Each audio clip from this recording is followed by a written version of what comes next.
Resurrection. Warframes, resurrecting Warframes, resurrecting their companions, resurrecting their masters to protect the Tenno, who resurrects their Warframes, which resurrects themselves and their companions, which in turn shoot, there he goes. Well, we lost that one. Luckily, there is more where that Sim Texagon came from. Anywho, welcome to the Warframe broadcast. I'm your host, also Sim Texagon, bringing you tonight's story.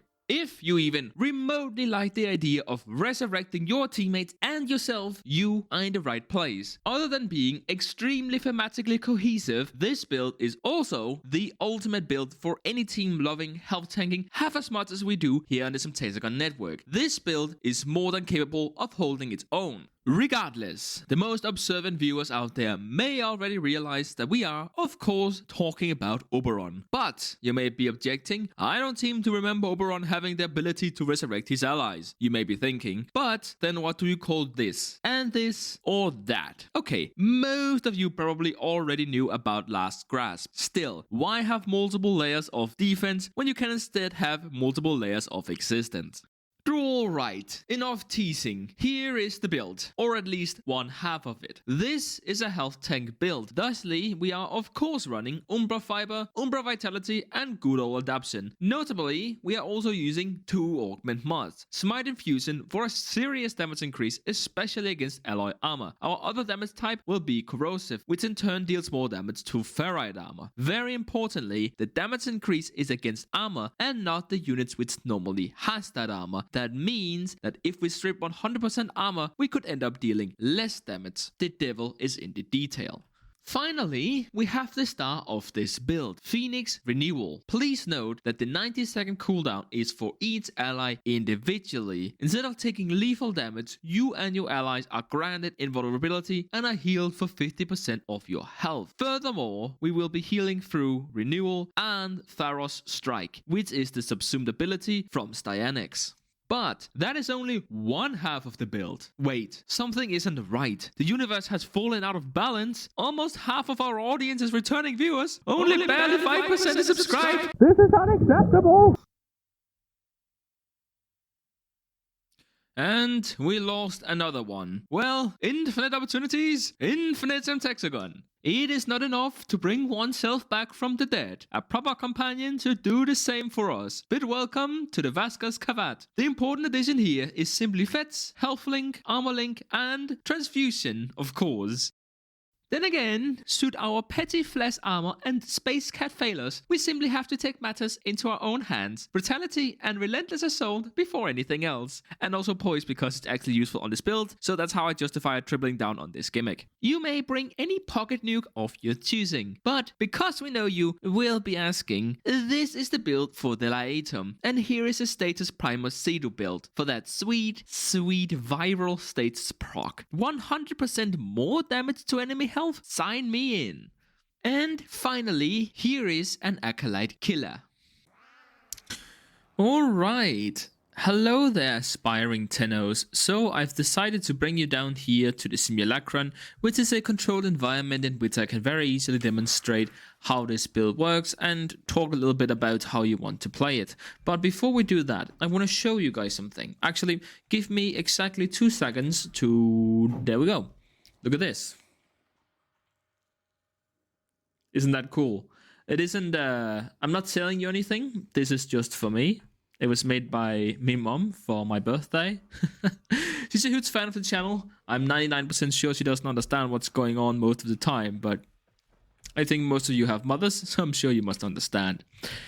Anyways, so let's go ahead and take a look at this. So we have some little 190 bombards here. I want to show you what the Laetum can do to these, and then, first up, I'm not going to talk about Renewal. It's pretty self-explanatory. Heals your allies in range, gives you armor. The one thing I will say is that if your allies leaves your area of effect, they can still be resurrected by Phoenix, right? So they have 40 seconds where they can still be revived. So that's nice. But anyways, this is what a normal attack looks like, right? So still pretty powerful. Now, all of your damaging abilities and tools can be shared with your allies. So I'll just say that now and keep that in mind, that it applies to everything going forward. So first up, if we cast our first ability, what you will see is that we now have 196% additional damage in terms of radiation. So let's go ahead and shoot this guy a little bit. As you can see, even a bit more powerful compared to what it was like before. Now, the other tool we have for dealing more damage is our second ability, which will apply radiation as well, causing the enemies to attack one another, thusly attacking you and your team less. Taking less damage is just as well as healing. Now, let's try and attack these enemies. You'll see, again, deals just a little bit more damage because enemies take more damage while standing inside of this field, though it's still very small amounts that we're talking about. Now, we bring out the Cedo and we throw down the disc here. As you'll see, it will apply a crap ton of status effect to these enemies. So if we attack them now they're really gonna take a lot of damage. That is mainly because they have viral on them.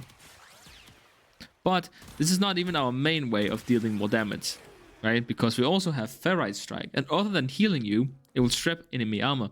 As you'll see, we've already stacked up our Mold Augmented, which means that right now we're missing 3% ability strength in order to strip 100% armor, which means that we will leave them with 1.5% of the armor, just a tiny sliver. So, when we attack them, as you'll see, we'll absolutely one-shot them.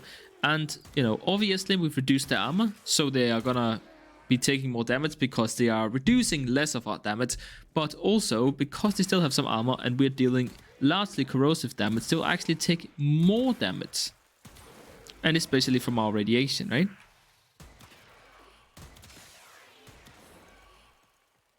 Quite nice. But that is basically everything. The way you want to play is that you want to keep renewal up at all times. You also want to keep your first ability up at pretty much all times.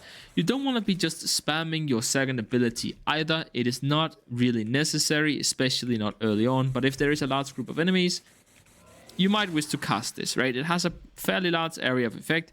If you are playing in a squad that's holding down a very specific area, obviously then you want to cast it.